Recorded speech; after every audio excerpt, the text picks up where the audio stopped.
friends, it's Christy. Welcome back to my channel. Today I'm going to be making a card using the Fairy Tale Friendship stamp set by Rochelle Ann Miller for MFT. So I stamped the image out along with a sentiment on a panel of Spectrum Noir Ultra Smooth Premium White cardstock with MFT's Extreme Black Hybrid ink, and I'll be coloring with my Copic markers. I also tucked a piece of extra white cardstock up at the top corner so that I have a place to set my marker caps so you can see which ones I'm using. But that way, if any of them accidentally leak a little bit, it won't get on that panel. So I decided to work on the background first, and I'm starting with my sky.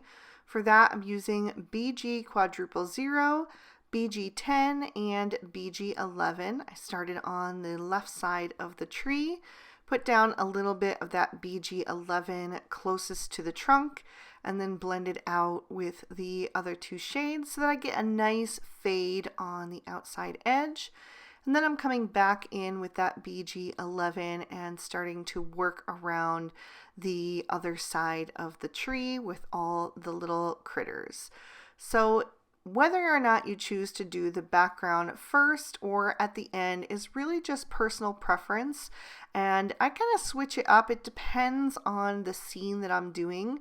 For this particular one, it would have been kind of tricky to color in that sky without accidentally dragging some of the color of the critters into the sky if I had colored the critters first. So for me, it was just more simple to get that knocked out first and then not have to worry about it at the end, with messing up the scene that I had worked so hard to create.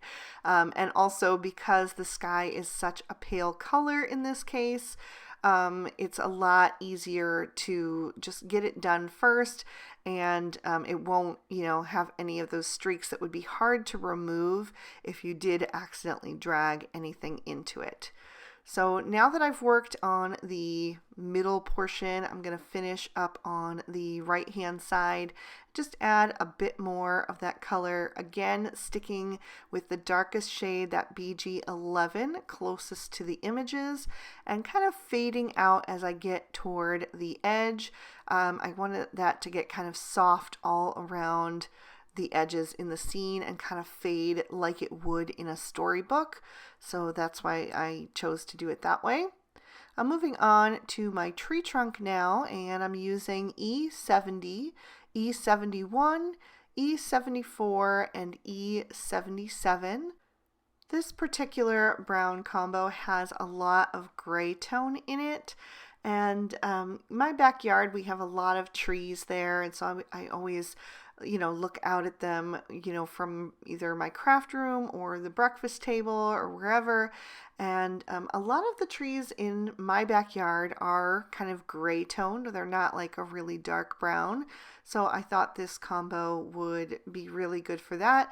Plus I'm going to have some other browns in the scene with the other critters. So I wanted something that, would stand out and be a little bit different from the shades that I'll use for them. So I'm using the E77 as my darkest and just laying in a little color here and there on the underside of the branch and also on the right hand side of the tree.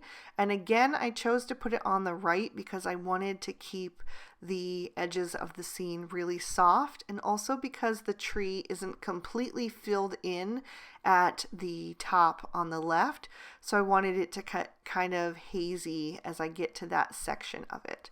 So once I had the E77 laid in, I blended out with the E74. Then I'm coming in with the E71, and if I weren't going for this really soft kind of dreamy fairy tale kind of effect, I could have stopped with the E71 and let that be my lightest, but because I want things to kind of fade off, I did add in that E70, especially at the top there. Also, using 4 shades is going to give you that much more contrast because there's that much more difference between your lightest lights and your darkest darks. So now I'm moving on to the tree stump that our little fox is sitting on, and I wanted it to be the same kind of tree as the one on the left, so I decided to color it with the same shades.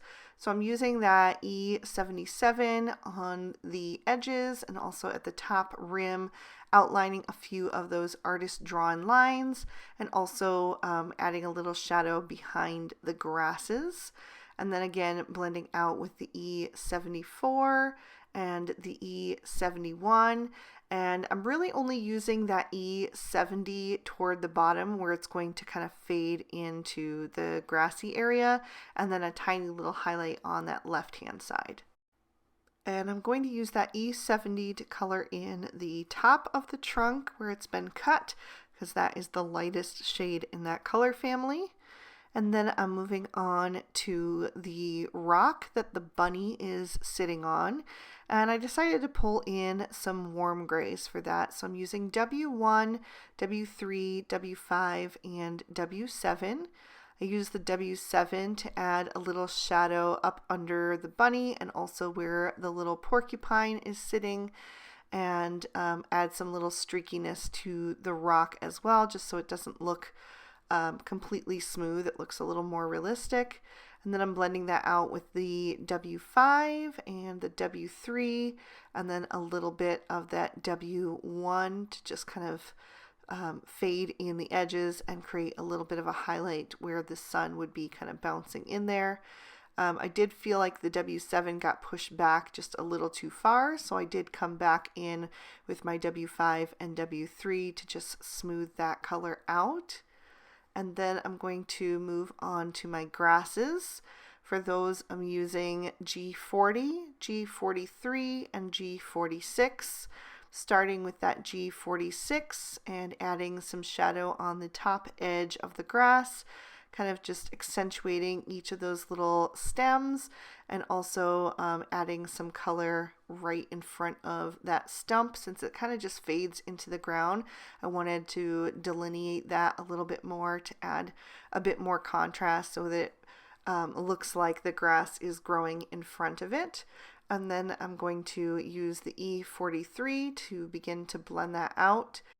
I'm making sure to catch the edge of that G46 and really blend those colors together, since the G46 is a bit stronger than the G43. There's quite a bit of difference between them. And then I'll grab the G40. And again, I chose these colors in particular because that G40 is very pale, and so that way I can get that nice fade at the edge, just like I have with the sky. I wanted that grass to kind of fade in right above that sentiment and almost look like a watercolor painting or illustration in a book or something like that, just kind of really soft and dreamy on those edges. So I did go back and forth. I also added a little bit of G20 because that is also a very pale green. It has just a little bit more of a yellow shade, so it did warm up the ground there.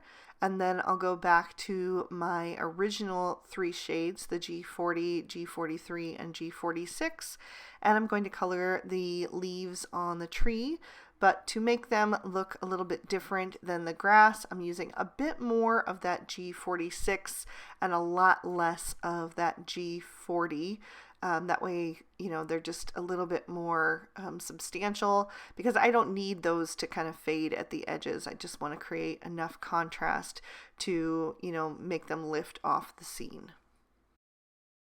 So now that I have all of my background elements colored in, I'm ready to move on to my critters.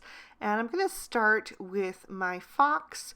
I'm using YR12, YR14, and YR18 for him.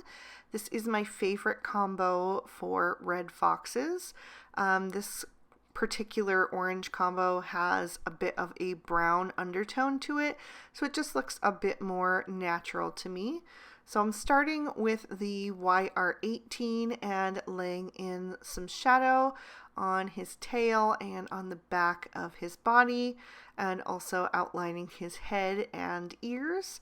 And then I'm going to begin to blend that out with the YR14. I also added a little shadow on his knee where that book is resting, because that would just cast a little shadow there on his body and maybe even kind of indent his fur a little bit there. So I thought that would be a fun place to add a shadow. Once I'm happy with how I've laid in that mid-tone, I will fill in the rest of him with the YR12 as my highlight. So I wanted to have a lot of highlighted areas on there, so I kept quite a bit of space for that shade just to really make him pop. And I did do a second layer on him off screen. And for the white places, I'm going to use E000 and just add a little bit of shading so that they still look white, but you have that bit of contrast on the rest of his body. So I added that to his face, tail, feet, hands, and tummy. And then I blended that out a little bit with the colorless blender just to help that kind of soften into the white areas. I'm also going to use that E000 to color in the bunny's belly and the inside of his ears, just to have a little bit of color laid down there first. I will add some more color later.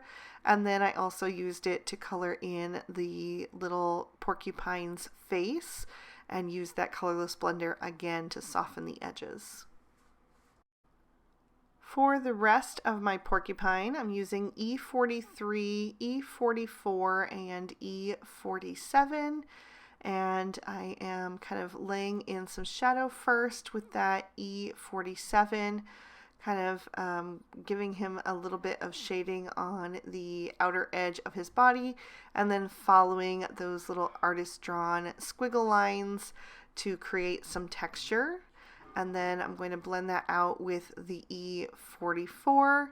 I probably could have colored his hands in with the same color as his face, but I just forgot to do it in that moment and kind of went with the brown, so he has a little bit of darker hands and feet, but I think that's okay. And then I'm using the E43 as my lightest, just kind of blending everything together. And then I wanted to go back and add a bit more contrast with my darker shades. So I went with that E47 and started to do some flicking motions, just doing little lines to create his spiky quills. And then I also decided to add in the E49 to create even more depth there, and just did the same exact thing in the pattern where the artist drawn lines had been. I also used that E49 to color in the nose of my porcupine and my fox. And then I'm moving on to my owl. So for his body, I'm going to use E50, E51, and E53. I mean this center part of his body that encompasses his face and his belly. So use the E53 first and then blend it out with the other two shades. And then for the rest of him, I'm going to use E55, E57, and E59. Just adding a little bit of darkness, especially on the left-hand side there, because he would be shadowed by that tree. And then blending that out with the E57 and using the E55 as my lightest. And I did do a second layer on him off screen as well. I colored in his beak with the YR14, and then I'm going to do the pages in the book with the E50. And then I decided to use cool grays for the bunny just to mix it up. I was going to do some browns, but I thought I already had enough browns going on there, and I didn't want to do warm gray because I already had that for the rock. So I used C0, C1, and C3 to start, and again shaded him from the back to the front because of that tree that would cast a shadow on him as well. And then to give him a bit more detail, I pulled in C5 and colored his ears a bit darker, and then also gave him a few spots down his back just to give him a little bit more personality. And then I went back to my C3 to just blend out the edges of that C5 and add a bit more dot detail. So then I moved on to the little bird, and I wanted that to be yellow so that we had a nice sunny pop of color on this scene. So I used Y13, Y15, and Y17. I put my darkest colors down at the bottom and blended toward the top of him. Also off screen, I did color his beak in with the YR14, just like I did with the owl. I used the Y13 and Y11 to color in the label on the book. And then for the rest of the book, I'm going to use BG53, BG45, and BG49. So the BG53 is actually lighter than the BG45, so that's going to be my highlight. So I used the BG49 first and kind of blended from the bottom toward the top, and then blended out with the BG45 and finished with the BG53. And then I went back and added a bit more depth with my darkest two shades at the bottom of the book. To finish up the coloring, I'm going to add some rosy cheeks to all of my critters using R00 and R11. I did a little oval on each of their cheeks with the R11, and then I'll go around the outside edge of that with the R00 to soften it into the rest of their faces. And I also used the R11 to color in the inside of the bunny's ears and also the fox. I trimmed down that panel with one of the A2 Stitch Rectangle Stacks Set 2, and then I popped my card base in my MISTI, and that is a piece of Lawn Fawn Sticky Note cardstock. I'm stamping in sunflower ink, and I'm using an image and a sentiment from another Rochelle Ann Miller set for MFT, and that one is called A Sweet Some Bunny. So I used the little bunny and the sentiment that says, "I hope this brightens your day." And because that is, yellow on yellow, I did stamp it down 3 times to make sure that I had a bold enough impression. And then I'm moving on to my pattern paper. I cut down a piece of the Party Plaid 6x6 with another one of those A2 Stitch Rectangle Stacks Set 2. And I'm going to add that to my card front with some liquid glue. Gives me just the barest bit of a border, so you get that nice pop of yellow that's going to tie into the little bird on our scene. And then I added some foam tape to the back of my focal panel so that it would have some dimension behind that. I'm going to center that on the card and then press that down into place. I wanted to make the eyes of the critters pop, so I grabbed a black Sakura jelly roll pen, scribbled it off to the side just to get it going, and then I'm going to go over the eyes of each of my critters just so they're nice and bright and alive. And then I also decided that I just had to have some glitter on this card, so I pulled out my favorite Stardust Stickles, and I'm going to add it to just a few places here and there. I did a little bit on each of the leaves on the tree, and then I'm also going to outline the edges of the grass. I did the label on the book and the insides of the bunny and fox's ear. So I basically just picked a few places that would really spread that sparkle throughout the scene. So it's a subtle detail that you don't notice too much until you tip that card into the light, which you can see there, and then it really just catches the eye and looks so pretty. So there is another peek at the inside, and that is going to complete my card for today.